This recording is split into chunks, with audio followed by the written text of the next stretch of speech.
All right, welcome to the Read Your Keys podcast. I am your host, your boy, Joel Lopez. Today, my guest is Mr. Brandon Goswick. He is a financial coach with the Limited Life Concepts. I think he's got some really cool things that he's doing over there with his business. So I just wanted to go ahead and welcome to the show. Welcome, Brandon. How you doing, man? I'm doing great, Joe. How are you this morning? Doing great, great. Good. And I appreciate you having me. you're welcome. Where are we chatting from? I'm here in Arizona. Where are you about? I am in deep East Texas, and most of the time when people hear East Texas, they say, "Oh, you're around Dallas," and I'm like, "No, I'm about 2 hours east of that." Okay. So I'm right on the Louisiana line, Louisiana-Texas line. Big football territory, I'm sure. Huge. It is the thing that everything else focuses on. So people's worlds have been rocked here lately, not knowing what they're going to do with football. Yeah, really, right? I'm in Pac-12 territory, so they already decided that they're not going to have football. So I was disappointed about that because I'm a huge UCLA fan. I'm thinking Yeah. I might have to adopt a Big 12 team or a SEC team like going forward. I'm like, I was actually Who thinking. are you thinking? I was thinking about that. I was like, I really like Nick Saban, but I feel like that's a bandwagon. Like, I don't want to just go on the wagon. I was actually thinking Right. Old Miss. I like Lane Kiffin, Yeah, and I then like Lane. He's a gunslinger. him, and then Washington State coach Mike Leach is at Mississippi State. So Yeah. I was like, but it just feels wrong though. It's like they're so far away. Like I'm betraying my team. But if they're not playing, like what am I gonna do? Yeah. So I will say having Mike Leach at Tech forever. I normally follow University of Texas if I keep up with anybody. I've followed college sports less and less as the years gone on with Mm-hmm. business and things. But if you follow Leach's team, you're going to have a lot of good entertainment to Oh read yeah, about. yeah. So that's comedy and sports in the same Right, breath. So it'll right. be good. He gives some great marriage advice. He's just was it Swing Your Sword that the book he wrote? Yeah. Yeah. He's really into I think pirates. so. Yep. Yeah, Yeah. that's It's that's why I like college football. You like there's no NFL coach that's gonna be that quirky and can yeah, can get there away with it. yeah, it's way less PC even in our Hmm. PC world today. Yeah. So are you really close over there to Lubbock? Is that you're more over there? No, Lubbock is quite a ways away from us. I'm trying to let's see where I can tell you. So directly west of us is the DFW area. So my wife Mm. went to Texas Christian University. Okay. We go to Dallas often. Nate, my business partner, lives outside of Houston, and that's about 3.5 hours from me, maybe four. Mm. So we're literally nestled in the piney woods, as many Texans would say, the Mm. East Texans, the piney woods of Texas. So Yeah, Texas is so big. Like I don't even like if I looked on the map, I wouldn't be able like I just know like the closer to the Gulf because it's like more of a frame of reference. But the whole right, state right, itself is like so massive that San Antonio is so far from Dallas. It's like yes. So San Antonio from us is about 5.5, 6 hours southwest, mm-hmm. and then Dallas is due west from us about 2.5. So actually, one of the routes we go sometimes to go to San Antonio is through Dallas. As crazy as that sounds, because of how the highways are set up around here, Wow. You or mentioned not set up around here. you mentioned that your partner Nate is about three hours from you. What's your history with Nate? Because I mean that's a pretty long haul to be away from Yeah. each So other or in distance Nate wise. Nate and I grew up together. He moved to the town that I actually live in is Elysian Fields, like Greek mythology, and he moved here somewhere around I think elementary, middle school years, and we were friends then all the way through high school. As high school goes on and college and life, we disconnected for quite a while. His parents still went to my parents' church, so we always had a connection. Actually, his brother We call them back pasture neighbors. They connect to our land um, as a crow flies, as we say out here. They're probably half a mile away. So Nate and I we reconnected 4 or 5 years ago. He came through to talk to me about some things, just to see how I was doing and tell me what he was up to. And that kind of started a journey in our relationship where I was struggling with some things. He's a pastor now. He was a youth minister then. Mm-hmm. And we just kind of started holding each other accountable. And what I mean by that is we recognized that there were things that we could do better as fathers, as husbands, as leaders in our community. And it really started with holding each other accountable at what time we got up and getting in the word of the Lord, mm-hmm. having a routine. I started working out pretty religiously, those kind of things. So that kind of started the process of where we are today. Okay. And just talking about your faith, did you you grew up in going to church, right? So it's kind of something that you had always done. Yep. Was that something that was for you? Was like, hey, this is just what my family does on a Sunday. We just get up and go to church. I could really care less, or was mm-hmm. Was there like a time where it was like, yeah, like I like excited to go to church? That's a great question. I went through phases, as we do as children. Our ability to think logically wanes as we go through teenage years and things like that. We always went to church because my parents, my dad's side did, and my mom, when she came to the family, she came from a rather different background that wasn't in the word at any capacity. So it was a priority. I tell people often, I'm pretty sure I was saved when I was 11, but I know I surrendered to Christ on December 21st, 2017. Mm-hmm. And the difference that I make in my mind is I had faith of a child at 11. So in my belief, I believe that once we ask Jesus into our heart, we're going to heaven. Mm-hmm.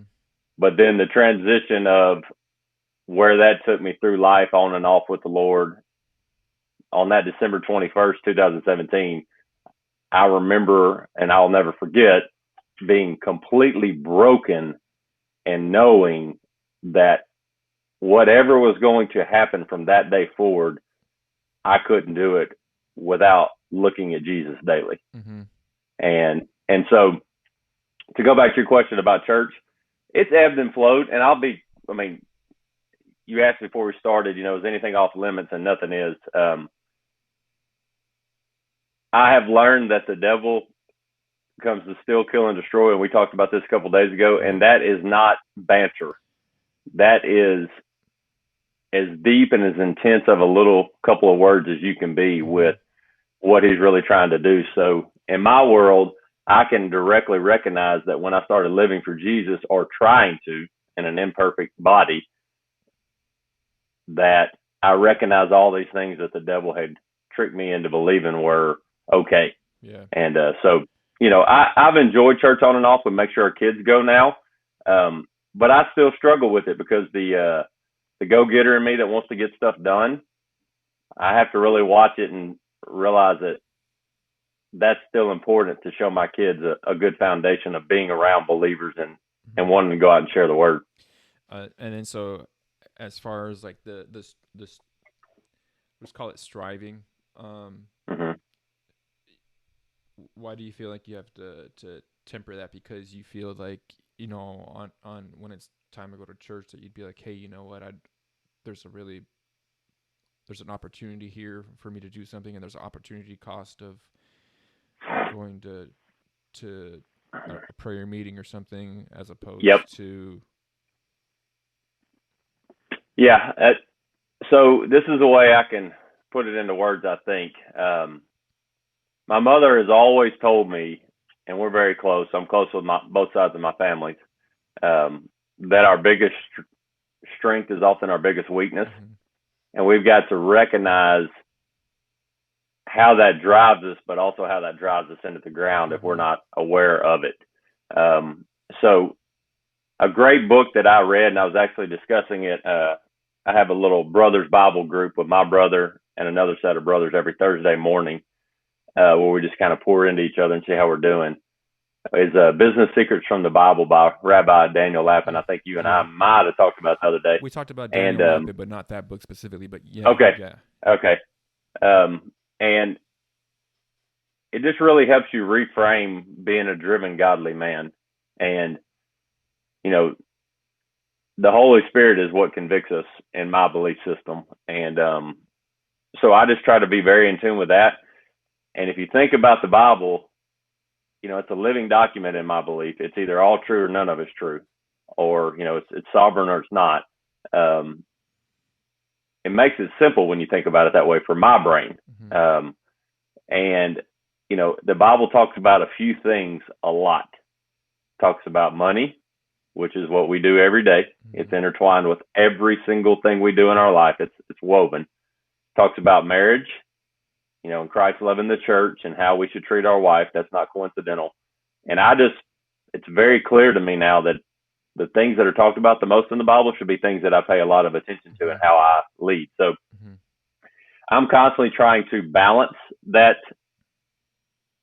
drive with, the best example I ever was given to think about our relationship with the Lord is just thinking about a triangle where our relationship with the Lord's up here at the top, and then two things at the bottom of that triangle. And the only way that we can grow closer to the Lord is to keep our eyes on Him. And whatever's over here will follow as the Lord needs it to, you know, or wants it to, or leads that person's heart, whatever it is, whether it's a thing or a person. So I can't go over here and get to the Lord. Right. I have to have my eyes on Him. So I try to keep that in mind. Yeah, and so when you're talking about that triangle, where I guess you're relating it to business, right? It's like, hey, I want to be successful, because I think as a man who wants to be a good husband, being a provider is a big part of that. And I think that a lot of, I don't know if it's Christian men. Well, I'll just say Christian men, because there is that pool of, hey, I want to make sure that the things that I'm doing are in alignment with God, but I also want to achieve a lot, and there's that the push pull that kind of comes along with it. I've actually kind of had some revelations within the last few months listening to, I don't know if you've heard of him, Dr. Miles Monroe. Rings a bell. So his big thing is like you said, they talk about money a lot in the Bible, like more than they talk about heaven. They talk about marriage a lot more than they talk about heaven. Miles Monroe, his whole thing is like, what did Jesus come and preach about?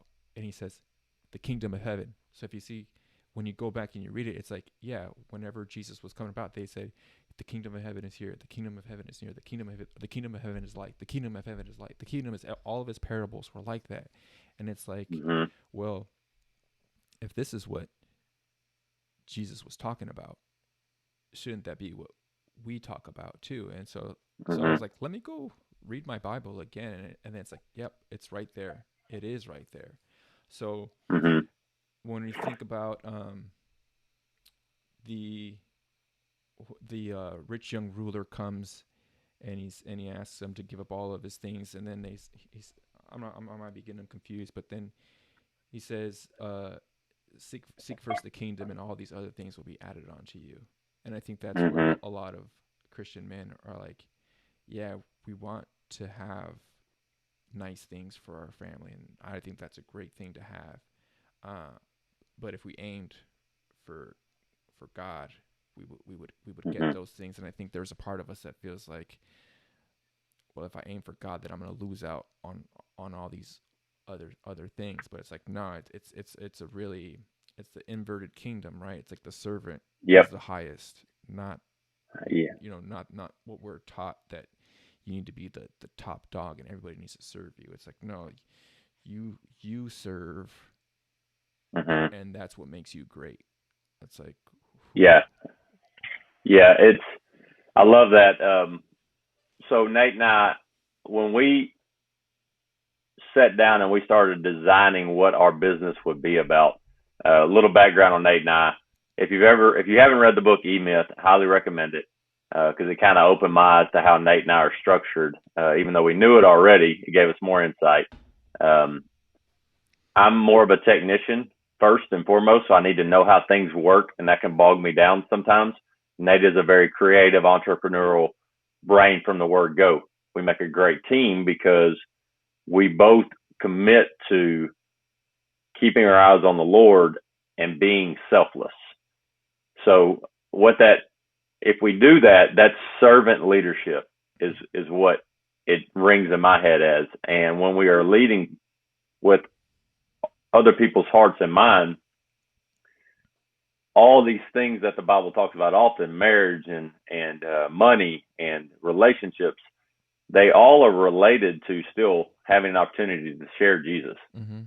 And then you go back to the parable of casting the seed. Mm-hmm. My interpretation of that is it doesn't say I have to make sure your soul is right.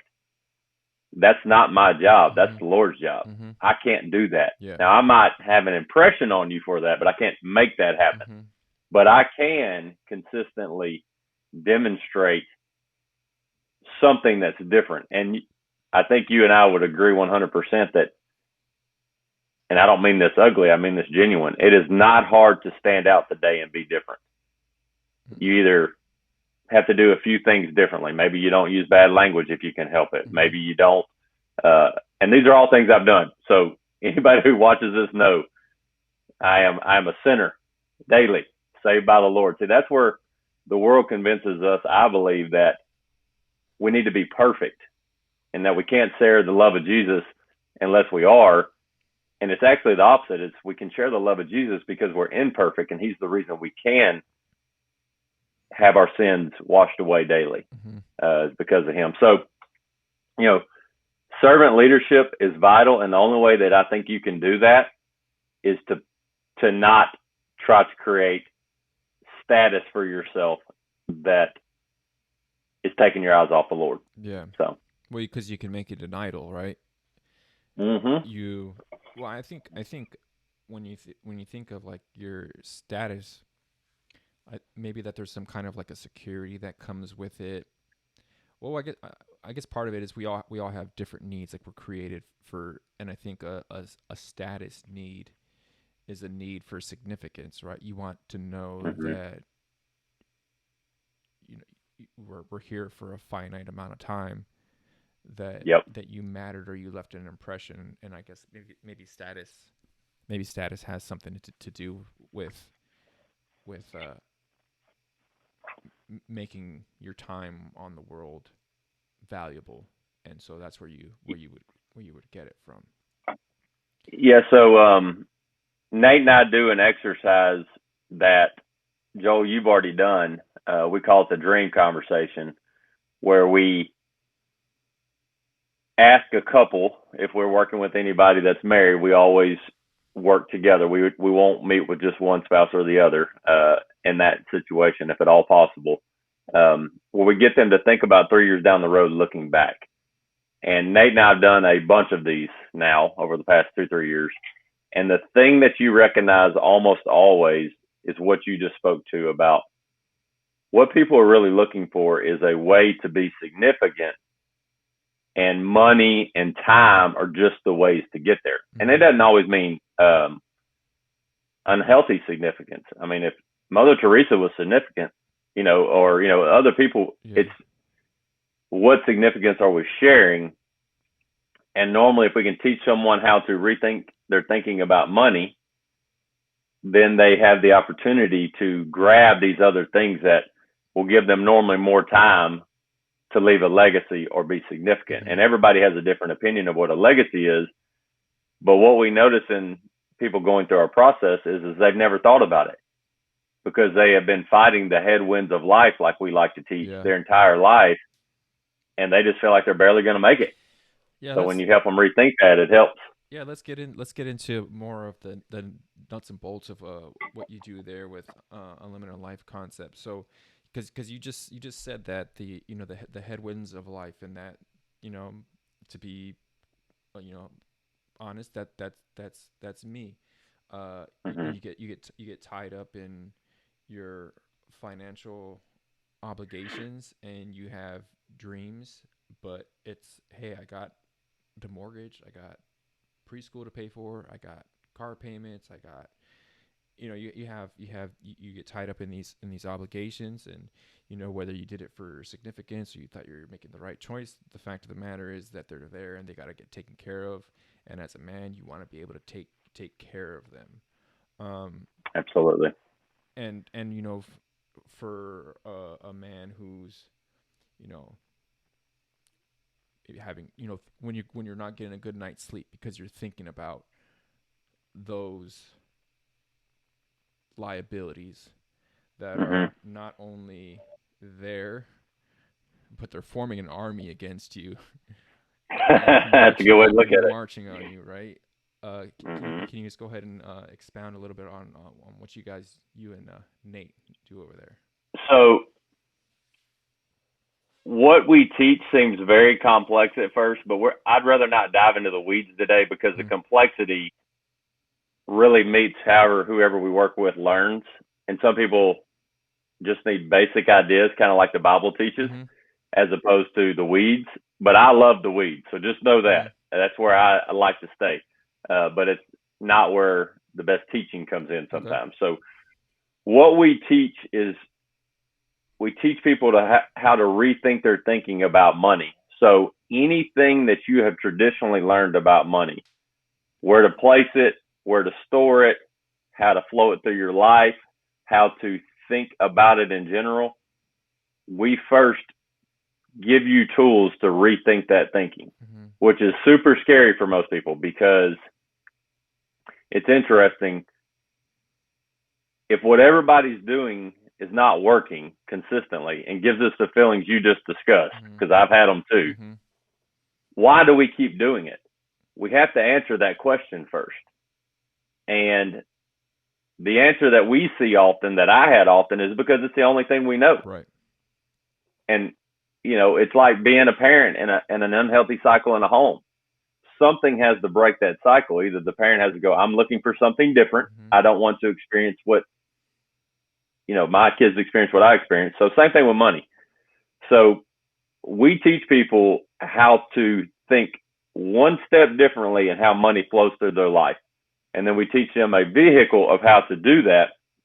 Now, I don't mind at all ever telling people what that vehicle is, but I'll tell you, in our course setup, the reason that we encourage people to put a little skin in the game by buying the course first is because they have to see it. And if we tell them what it is, their traditional thinking comes into play. So I'm going to reverse engineer it for you just a little bit. Okay. If I say Dave Ramsey, what are some catchphrases that you think about from Dave Ramsey's teachings? What is it? You gotta live like no one else, so you can live like no one else, or something to that That's effect, right? one. Yep, And that's then one. debt is basically like the devil for the. Yep, that's two. There's another one he talks about with insurance. You remember that one? About whole life and term. I don't know what his Yeah. phrase, because I'm not a big Well, Dave he Ramsey he listener. says buy term and invest the difference. That's right. Okay. That's right. And before I say what we do, I'm going to touch on that. And this is not a Dave Ramsey bash. My wife and I practice Dave Ramsey. I told you I'd be 100% transparent. We paid off like $129,000 in debt in 47 months Wow. because of Dave Ramsey. Yeah. So I'm not. That's not a bash. He's just.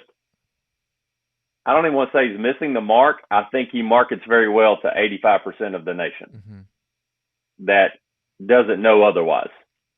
So majority of our clients, and Joel, you've gone through this, when they see what we teach, if they're ready to learn, it's like this mind-blowing moment of, this is what I've been looking for. Mm-hmm. This makes too much sense not to do.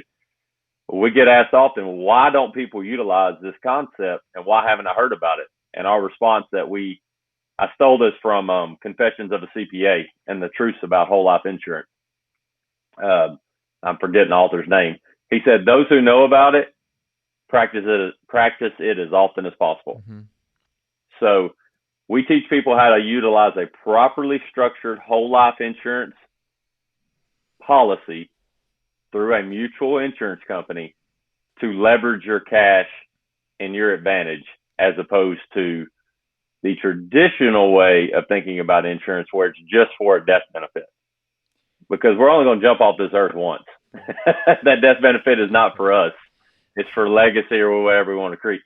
And it's so funny to us because, you know, our mentors, we were very blessed to be mentored by the guy who wrote this concept and taught it. Why is it called life insurance if it's only sold for death benefit? I mean, just let that sink in for a minute. You know, there's got to be something more there. So that's the basics of rethinking your thinking and how to utilize the system tied around that. You know what was really intriguing to me about what your guys' strategy and your service is I invest in real estate too.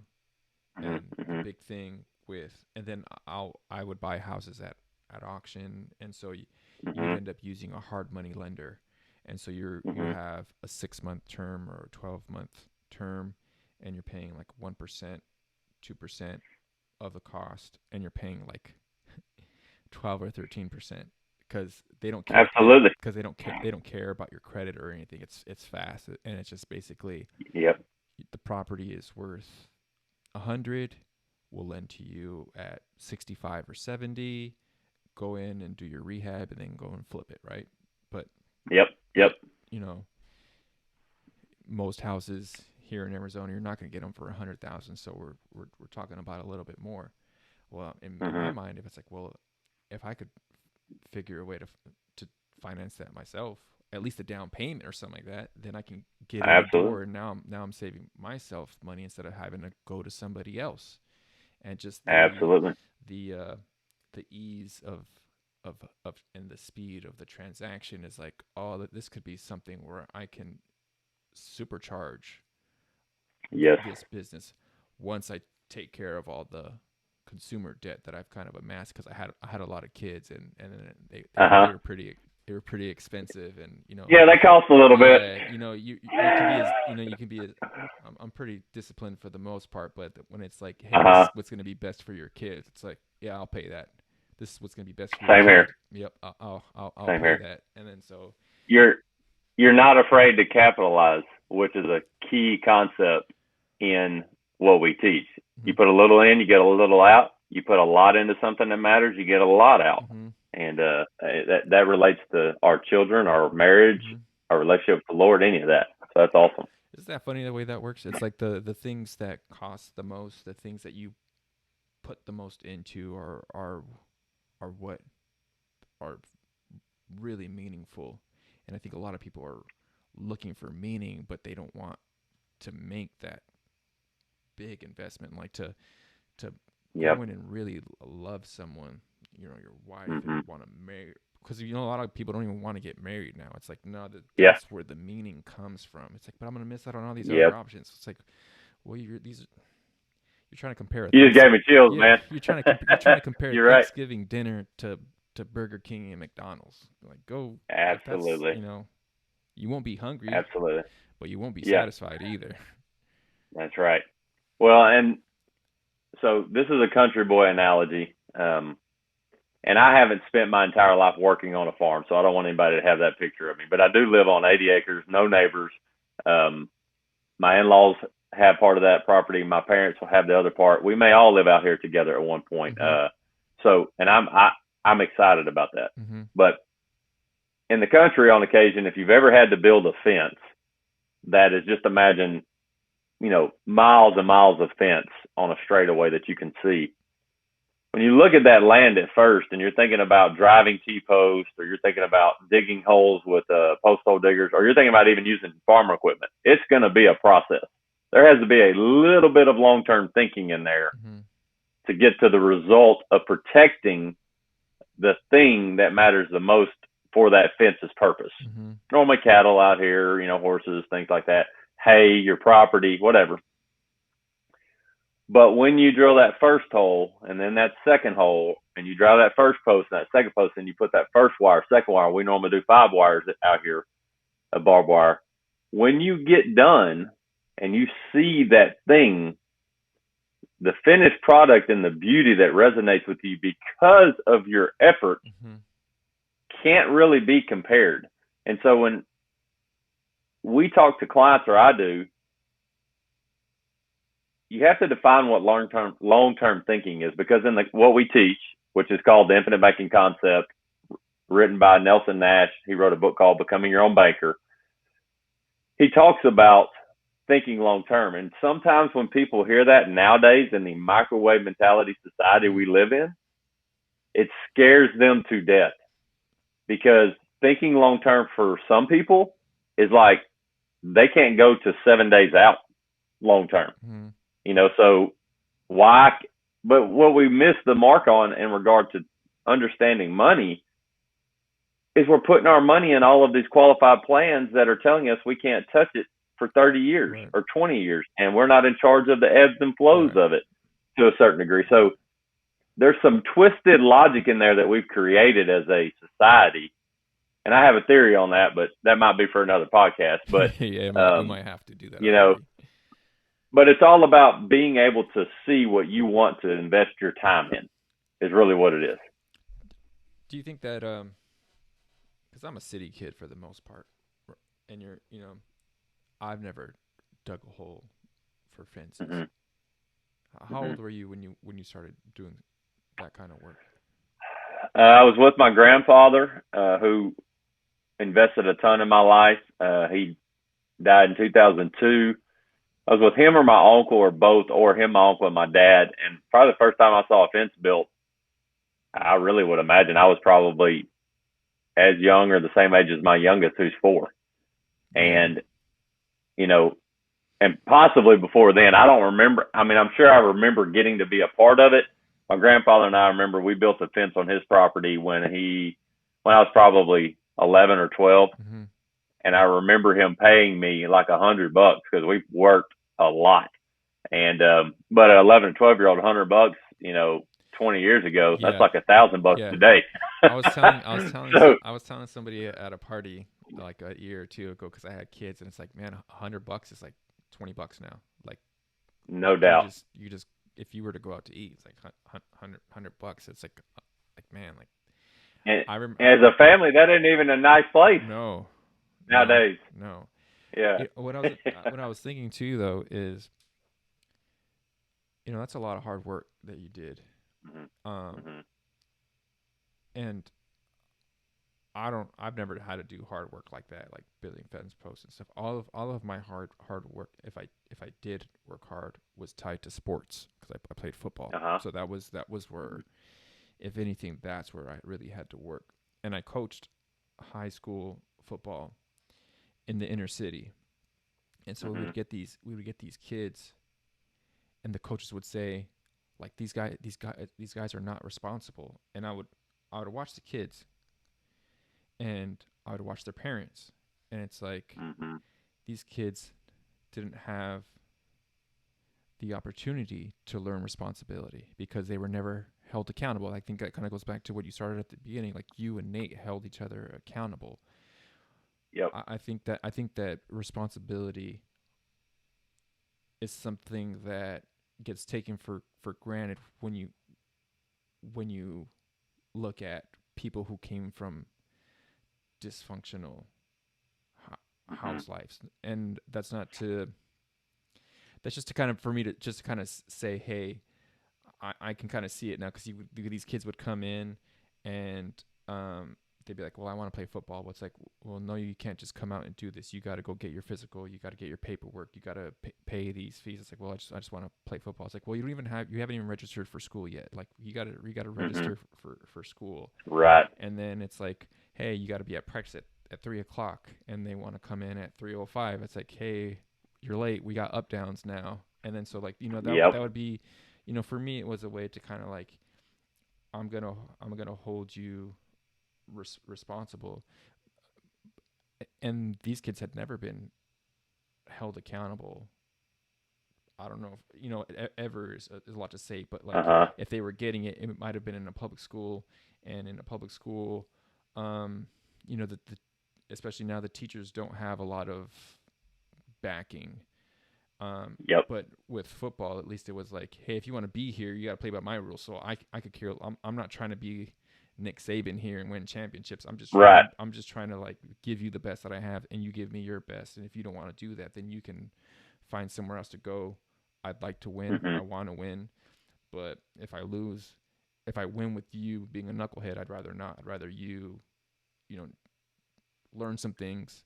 Hopefully this will push you forward in your life where this is helpful to you, because football was really helpful for me.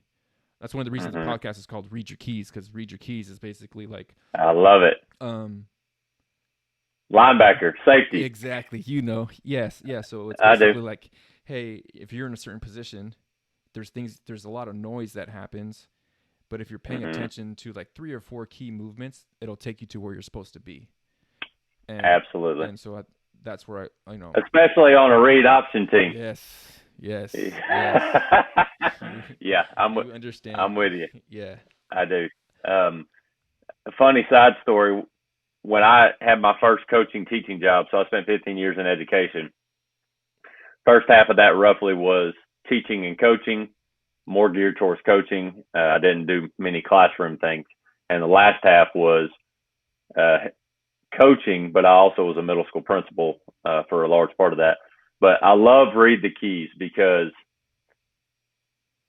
anything that works anywhere. Mm-hmm. Okay, so what I mean by that is you can read your keys in marriage, you can read your keys with your children, you can read your keys when you're the boss of 30 employees like I was. And I say boss because I worked with mainly females, and it was always a running joke that I was the final decision maker, but I was really good at when I finally figured things out to where I stopped shooting myself in the foot. I was just the facilitator and the protector of the situation. I was leaning on their insight and experience and what they needed, which those things in reading the keys work for our financial life, our relationships, everything. But you got to know why you're looking for what you're looking for, or you're just aimlessly wondering, and you look up and you're 40 and you go, how did I get here? So what Nate and I do often is we help people unlock those things and then show them how to rebuild the things they were wanting to build anyway. And that's why the number one principle of Nelson's principles was rethink your thinking. If you are not willing to tackle arrival syndrome, which is basically, I got it all figured out, it can't get any better than this, or can't get any worse than this, and you're not willing to beat Parkinson's law, which is simply conquering the ability to control our money for what benefits us the most instead of it controlling us. Or another way to say it is, I get a raise, I don't raise my expenses to meet it, however you want to look at it, then it's going to be a perpetual 2 steps forward, 3 steps back. It's going to feel like that often. So I think that's really good, because like before, to kind of like continue on the analogy, like I played football. I wanted to do well. It meant a lot to me to do well. And so at the snap of the ball, I'm just chasing the ball, like just go, all out effort.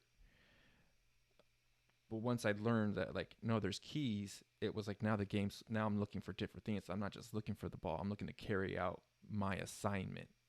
And once I carry out my assignment, it's a more focused effort now. Now I have now I'm working part together with everybody else who's carrying out their assignment. So that's what makes it successful.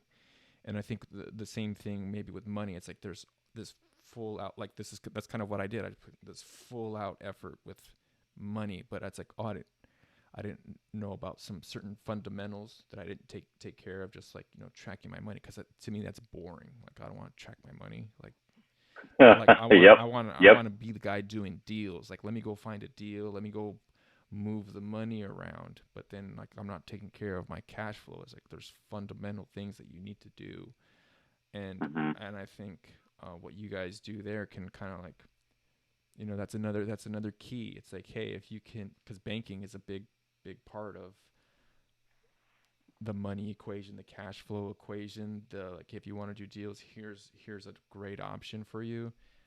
But Mm-hmm. that can also, you know, when you do it, supercharge you forward as opposed to, hey, this is a liability for you. So Absolutely. One of the things that's a lot of fun. So Nate and we formed our business in March of 2018. So we haven't been doing this very long as far as teaching it. We've been applying it since before then because our mentors with Life Success and Legacy taught us. But one of the cool things is watching the people we get to work with and their brains unlock as they move through this process. Because as Nate always says, he says, infinite banking is theoretical. And for most people with just a basic analogy that clicks for them, it sounds good until they see their numbers and how it works through their life. And it becomes reality of, holy moly, controlling cash flow in my life, how I deploy it, how I grow it, and how I protect it can make this much impact. Just a small tweak. So most of our clients, when they go through our process, this is what you'll hear the most when you ask someone who's been doing infinite banking for a while. They'll tell you they wish they would have started sooner, and they wish they would have started with more capital if they had it. Every one of them, myself included. Yeah. Okay. And it's because there's this beautiful meshing of reading your keys, like you're talking about, where at first it seems like all these keys I got to read, and it's really not. It's a few that drowns out all the other noise. So Nelson said often, when you know what the problem is, it will become abundantly clear what to do. Yeah. And it'll allow all the other things that we're told are keys to kind of slowly fall by the wayside. I mean, it's really what happens. It's like, you know, one of the most beautiful things going back to, I coached linebackers my first 3 years in high school. I knew nothing about coaching linebackers. I'm 6'4", 185. I was a first baseman, third baseman, outfielder, receiver. But what I learned about linebackers is if you have a very athletic one who can just focus on those few things that he needs to focus on and not let everything else come into the mix, it is a beautiful thing to see. It's like ballet with cleats and a helmet, because you just see this progression, boom, boom, boom. Yeah. And it's just, and then if you see 11 guys doing that, it's like this masterpiece. It's really hard to describe if you're not in the sports world. But it can be connected to anything you do. Well, just when you talked about that, that made me think of family, right? Like it's I hear that there's some cultures that they really work together. Like I spoke to a man, and he was like, you know, he's got their family has quite a bit of money, and he was like, yeah, what we did was we all put together $10,000, like 7 of us, and we bought a Subway franchise. And then once that got up and rolling, the next member wanted one. Guess what we did? We all came together and gave them money for that. And then, you know, they just keep on doing that same thing. I don't know if like I'm Mexican, so in Hispanic culture, we just kind of do our own thing. And I don't know if that's part of like the Americanized part of it, where it's just like we all kind of do our own thing, like but it's like, well, for my family, the big thing when I pray for my kids is that they all work together. Like there's no kind of joy like one of your kids is needs help and then the other kid goes and helps without being prompted. Amen. Yep. As they get older, like I would want to say, hey, you know what? Like I don't want you guys to worry about. I don't even want to frame it that way. I want you guys to do well with money. I want you guys to push forward. Let's help each other. Let's help each other buy real estate together. Let's help each other build, you know, a business where we can say, hey, we can put $10,000, $20,000, because it'll probably be $30,000 by then, right? To Right. inflation, Yep. whatever. But Absolutely. for them to work together to help each other, right? So it might not be for a goal line stop or for anything like that, but just for us to be in a line, we'll be on offense, right? We're trying to get to we're trying to get to the end zone, and you're trying to do that 14-play drive for yeah, 99 yards. And we'll finish off with play action. I'm a big fan of play action. I've always been a fan. I like it. Yeah. I like it. But for us as a family, right? Yep. Like it sounds like you're doing that for your family. You got land. Like now that I have family, like you go from being a teenager. It's like, okay, I want to get out of the house. My parents don't really understand what it's like now to having kids, and it's like, well, I'm really glad that my mom and dad are close by. I wish my in-laws were closer to where they, the kids could see them a lot more, where it's like, man, like what you got going on over there, like for somebody in their 20s who doesn't have kids, it's me, I'd be like, oh, that sounds awful. But absolutely. But to someone who, I think everybody values family at a certain level, but like I want my kids to really know their grandparents, like, because my parents gave that to me, but even more so, where it's like people move every 5 years, and they're constantly on the go. There's no roots, and I think about what you have. It's like, wow, like I'd like to have like some land where it's like, I'm in the suburbs, so maybe it's like, well, maybe it's not, we have land, but hey, abuelo and abuela live a couple of houses down, and grandma and grandpa live, a few houses down, where my kids can be like, hey, you know what, go to your grandparents' house. Absolutely. And then maybe when they're older, they live relatively close, so we're all kind of within walking distance or a bike ride of each other, to have that support system. Absolutely. So what Nelson talked about a lot is, and Joel, you read the book, but he talks about certainty and control. And we've given a lot of that away, especially as an Americanized culture, I believe. But we tie it up in a bow and say we have it. Okay, now we can get into the semantics of why or why not. That doesn't really matter for this thought process. But let's circle it back to money a little bit. And if a family has certainty and control with how their money can bless their family, are they more or less likely to be a stable family that blesses their extended family and their extended family and then their community? Yeah. It's a no-brainer. Yeah. So what we love about what we do is we can meet people where they're at. We can meet the person who thinks they have very little cash flow, and we can help them with a plan that's slow and steady. And we can meet the person that's got millions of dollars of assets and they want to grow that. But tying back into what you're talking about, that gets me the most excited, and I was talking about this yesterday for my in-laws specifically, is I was leaning on a mentor, which I think is very important. We must always put ourselves in a position where we have someone who knows more and has experienced more than us, that we can lean on and trust. So I can't remember who said this, but and I'll think of it in a minute because Nate quotes him all the time. He said, honor your upline and feed your downline. So we pay reverence in a healthy way to our mentors. We would not be where we are today without them.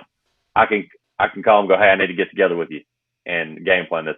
And in an hour conversation with one of those mentors yesterday, he helped me unlock my brain as a 39-year-old, because he's a 51-year-old, 52, that's experienced a lot more than me. So why learn all that the hard way? Right. When I can just, hey, let's get together. But what you're talking about is family banking. So I'm going to paint a picture real quick. Imagine if you started applying a system today that would allow you 3 years, 5 years, 7 years, the timeline's different for everybody, to where every vehicle purchase, mortgage, rental home, family trip, property development, anything came through your own family bank, to where you controlled the terms, you're still teaching all these things that the world is teaching today and missing the mark.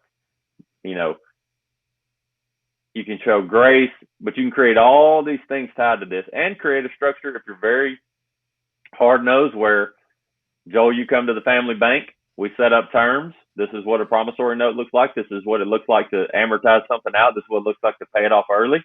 This is the going rate for interest. This is what you're going to pay the family bank. But here's the beauty. None of that interest is being lost to Capital One or Chase, or it's funding your bank as a family to do again. So what Nelson talked about often is you want to be in two things.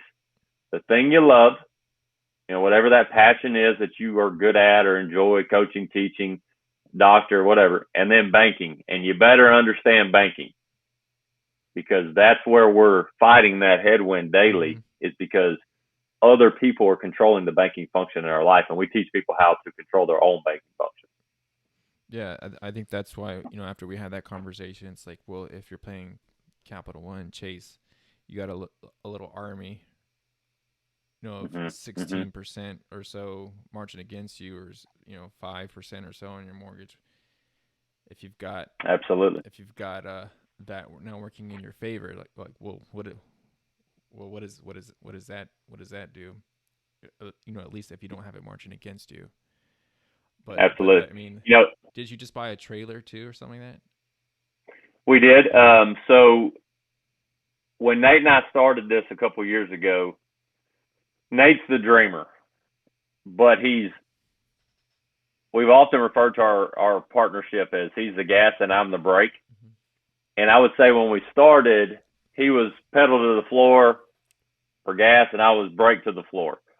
But as we've learned our rhythm, I've become a little bit more aggressive and more creative, and he's become more disciplined.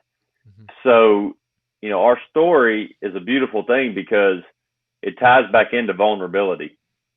And you got to be vulnerable somewhere to grow. You have to be. But going back to the trailer, if you would have told me 3.5 years ago when I started changing things in my life, one of those main ones was giving up alcohol, that I would have the opportunity or choice or thinking to be able to retire my wife at 35, and she plays a huge role in this. I mean, she makes good money for a typical American female at 35, really good money. But she wants to be a mother first. So she's retiring. We bought a fifth wheel travel trailer, and the business bought a new vehicle for Nate and I, and we're going to spend chunks of our time for this next remaining part of this year traveling around the country where our kids can learn about certain places and see it, and homeschool from the road and from here. But the beauty is my in-laws are pretty much almost retired. My parents live 5 minutes down the road. So, I mean, last night, my 3 youngest stayed the night at my parents' house. This happens often. Yeah. So we wouldn't be gone long because we value being with family. They would either come on the road with us or we would just plan around that. So, yeah, we're really excited about getting to do that. No, that's really important. I think that they're able to spend the night. Like, I remember my mom, when my grandpa would go off to work, you know, overnight or be gone a weekend, she would send me and my brother to go spend the night with grandma. And, you know, I never forgot that. And, you know, we'd go to Mexico to see my grandparents, you know, whenever possible. And so what do I do now? Well, my kids, whenever they have an opportunity to go see their abuelo, their grandma, their grandpa, well, that's what I do, because I remember that they did that for me. And absolutely. And I know my mom enjoys, you know, all the grandparents enjoy the kids. Like, I want to see my kids bringing my grandkids to me when they're older. So it's like, you know, maybe it's a little selfish, but hey, you know, that's what I want. Speaking of vulnerability, what you said there, like that kind of struck a chord, because it's really true, right? If you don't realize that you don't have it all together, there's no humility to be able to change, right? Like, Absolutely. if I have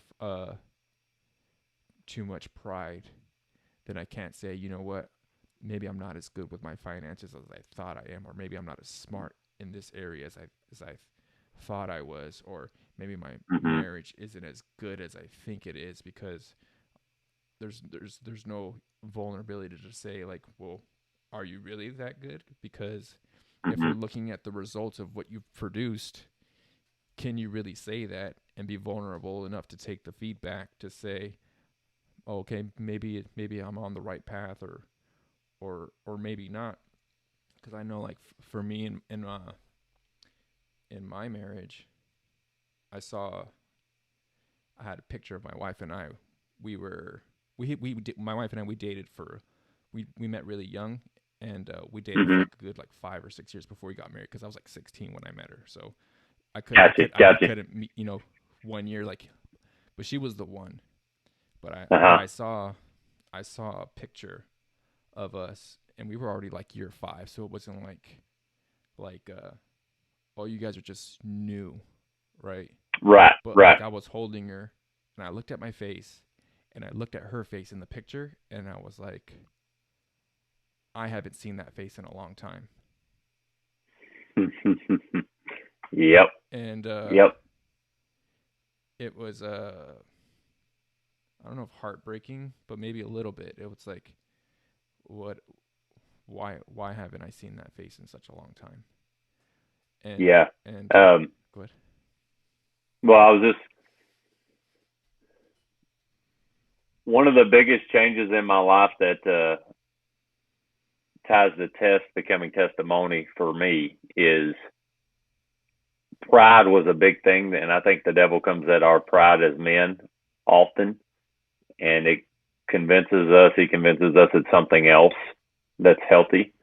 Um, but what you just said there about your wife, that's really powerful, because if we believe we're supposed to be the leaders of our home, which I do believe that, I don't mean domineering, and I don't mean anything unhealthy. I mean, Lee and I are a team. Um, but she should lean to me to make the final decision once we've vetted whatever we're deciding about. Mm-hmm. Um, and when I'm doing my job right as a dad and as a husband, that's what happens.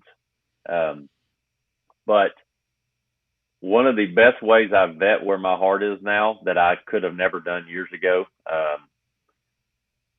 is I'm able to step back and almost have an out of body experience in the way that I evaluate how I'm responding to some new information or some new picture of my wife's face. Not new, but just it dawns on me. If I immediately go to emotional, I know that there's work that needs to be done. Mm-hmm.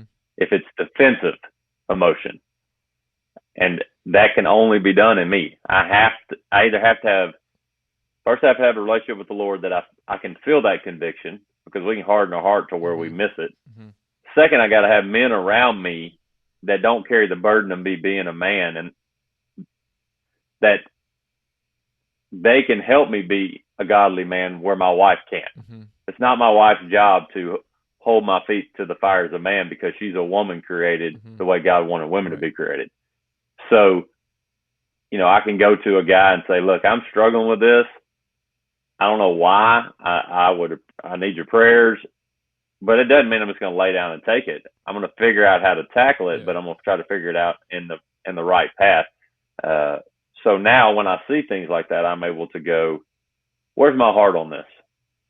You recognize that your wife, you hadn't seen that in a long time. You had two choices. That's got to be her fault. Mm-hmm.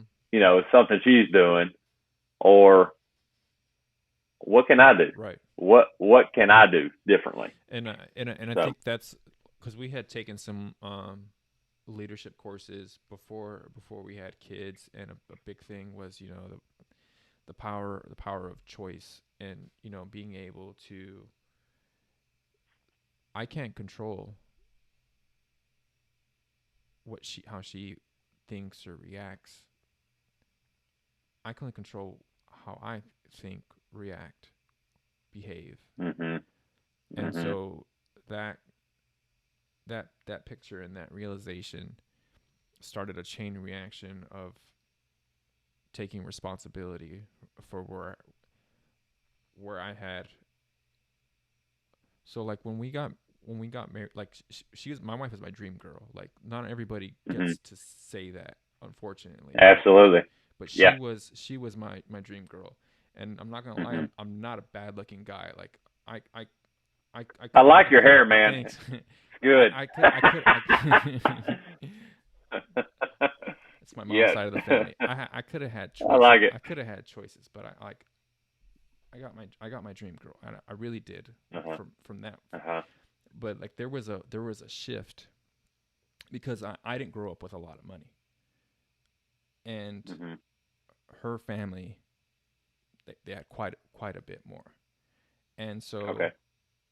I felt like she gave up lifestyle to be with me, and Mm-hmm.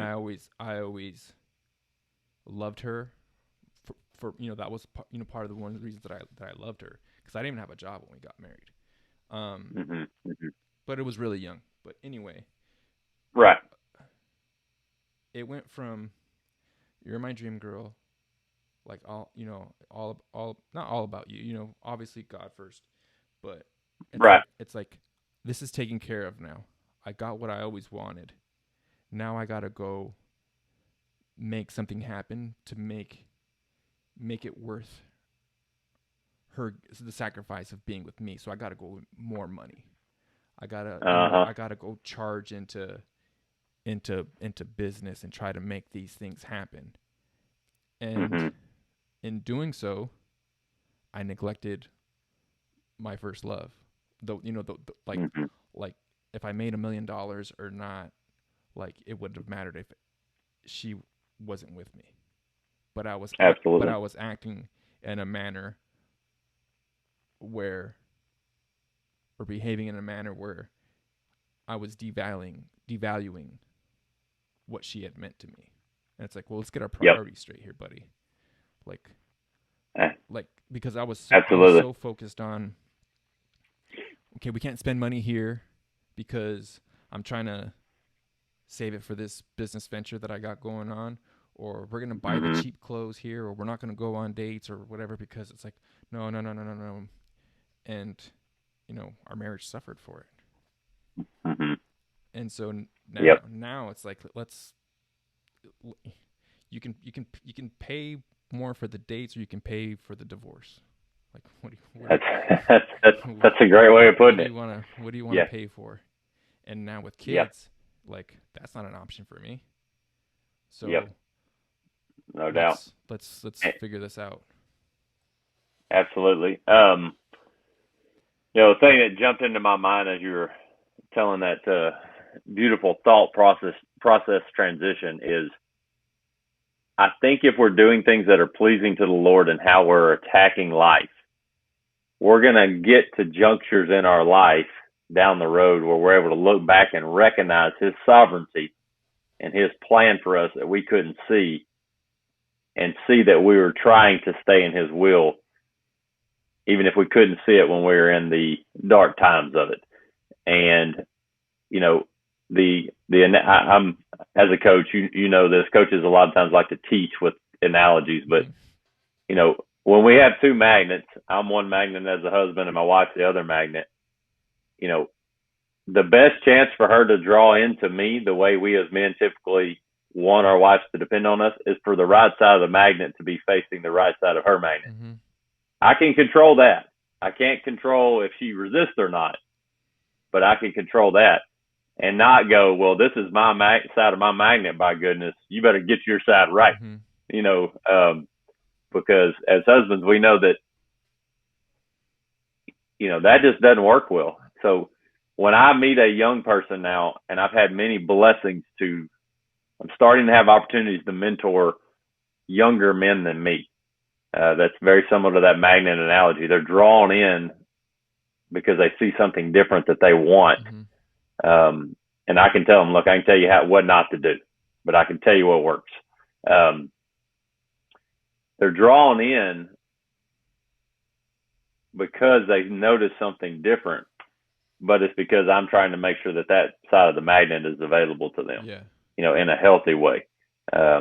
even if they're fighting it along the way. So, you know, and the beauty of having kids and family is, you know, we're going to work for all those things. And this is an important part about businesses and connections as I've started to have them now. Is it going to get us ultimately to the thing that matters to us most, or is it going to bring those things that matter to us the most with us? Mm-hmm. So along the way, because if I make $1 million and I've separated myself from my family, I know that's not pleasing to the Lord. Yeah. Well, it's not. But if we make $1 million and teach our children about that, and they grow with us, and we give more, or we change the community more, or whatever, that is important. You know, if the Lord sees it fit to happen that way. When you speak to these young people, what is it that they're coming to you for or asking about? Oftentimes it's a couple of things. Many times the conversation starts with money because they see the things I have, and I use that very loosely. They see the things I have and they think they want it and want to know how I got it. Yeah. And it's not anything dramatic, but then when they get to know me, they want to know, why does my wife still like to be around me? Mm-hmm. You know, which I'm like, well, let me tell you what makes her not want to be around me, because I've done that a lot too. Yeah. They see that I'm content and happy with having great relationships with both sides of the family, and I thrive off of it, and my children. Mm-hmm. And I have 4 kids, which is very faux pas nowadays, as you know, to a lot of people's thinking. You know, they're like, you know, people always, I got to tell you a funny story. So people always would say to me when we had our number 3, you know what causes that? Always. Yeah. Yep. And I got so tired of it. You know, because what you realize is people say socially awkward things because it's the norm, kind of like what people do with money because everybody else is doing it, even if it isn't working. You know, like how's the weather or whatever, even if you don't care about the weather. So I told my wife when the 4th was on the way, I said, I have got to figure out something that stops people in their tracks when they say this about, well, you know what causes that? So now what I say is anytime it happens, I say, well, there's a lot worse things to be good at. And I just move on. And it stops the conversation right then. And they're like, oh, that is stupid what I'm saying. Anyway, I would these young guys come to that. I would tell people, Go ahead. I'm like Shaq in the paint. I like it. You know, and I tell younger guys, I'm like, is your goal for your wife not to want to be intimate with you when you're 15 years into marriage? Yeah. I mean, is that your goal? Because you're heading in a good path right now to make it. You're on year 15. Permanent. You're on year 15. We're 14th. Okay. 14th in July, headed into 15. Okay. Yeah, we just did 15 in July. Nice. Yeah. Awesome. Awesome. July what?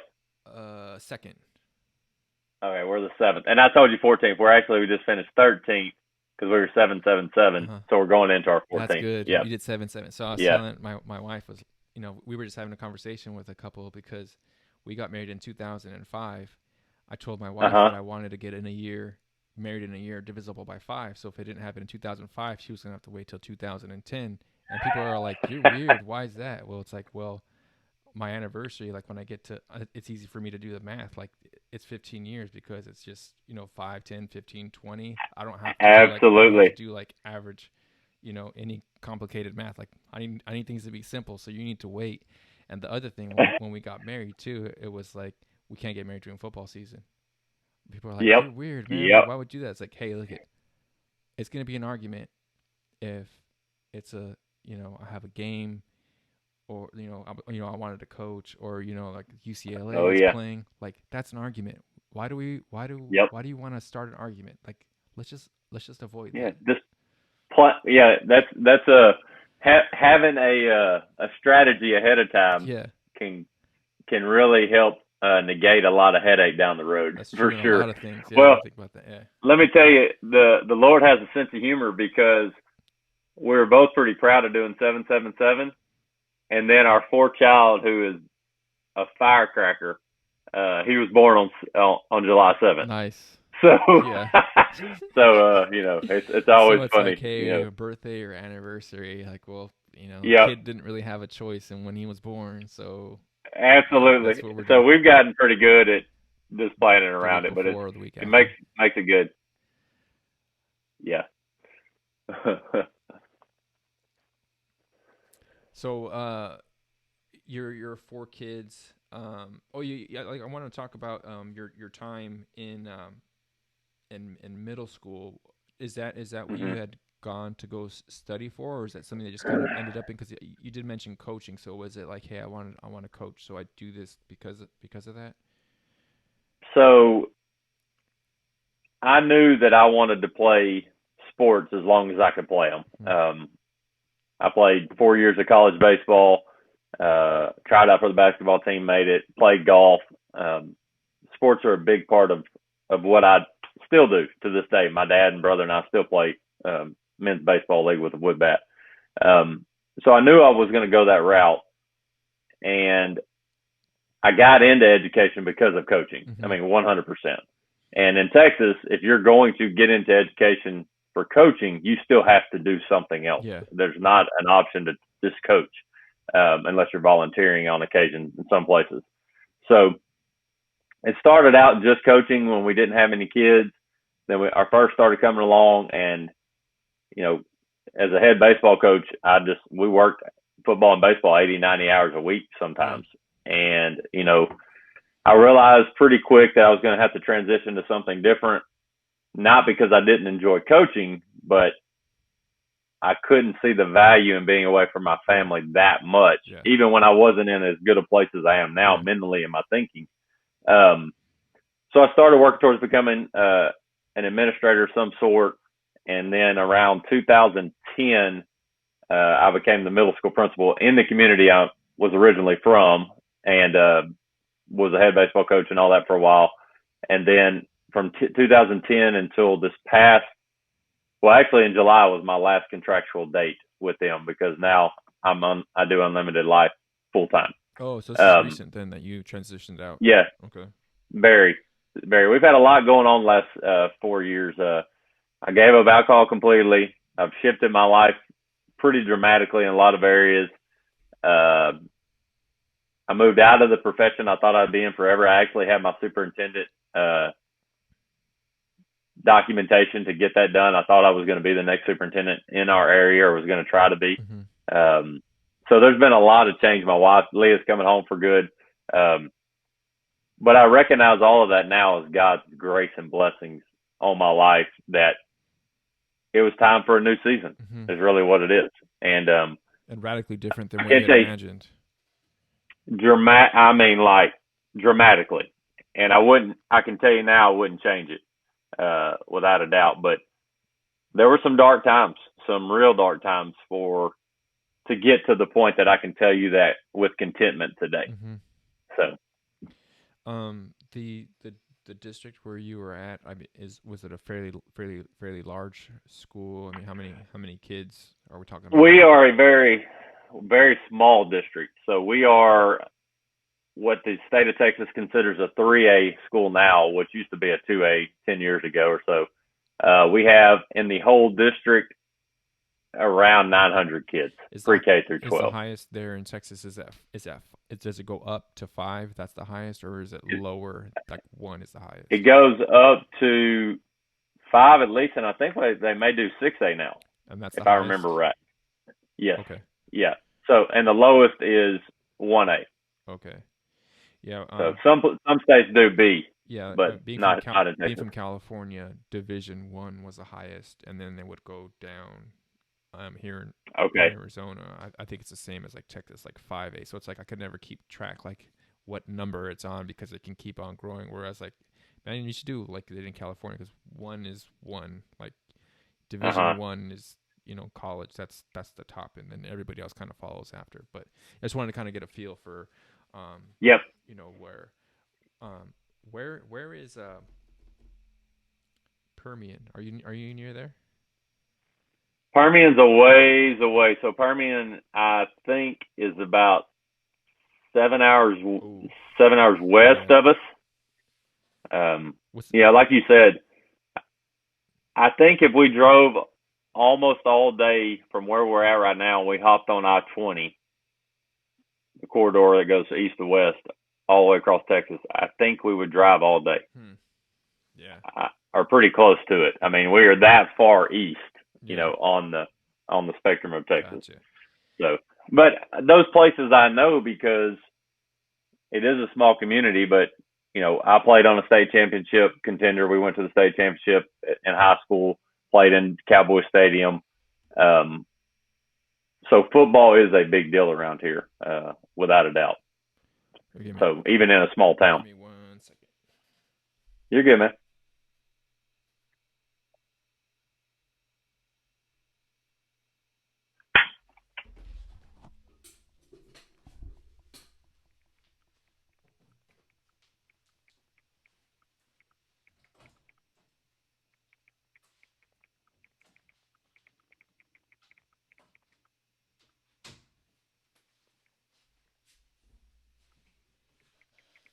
Sorry about that. Hey, Joe, I forgot I also had another call coming up here in a minute. Okay. So just giving you a heads up, I forgot about it. So he just texted me. All good. Hey, so we'll go ahead and we're going to wrap it up. I think Okay. you had quite a bit of fun here. And definitely. You're more than welcome to come on and talk again. Maybe we'll get Nate on here and talk to him next. But absolutely, go ahead and give your information here. If you want to go ahead and get a hold of Brandon, you can find him on his website, Be the Bank, BETHEBANK.me. You can hit him up on Twitter, the Goswicks, TheGoswicks, or you can also get his partner Nate at Chronicles Nate on Twitter. Again, just appreciate you sharing with us. I think what you and Nate are doing is tremendously valuable.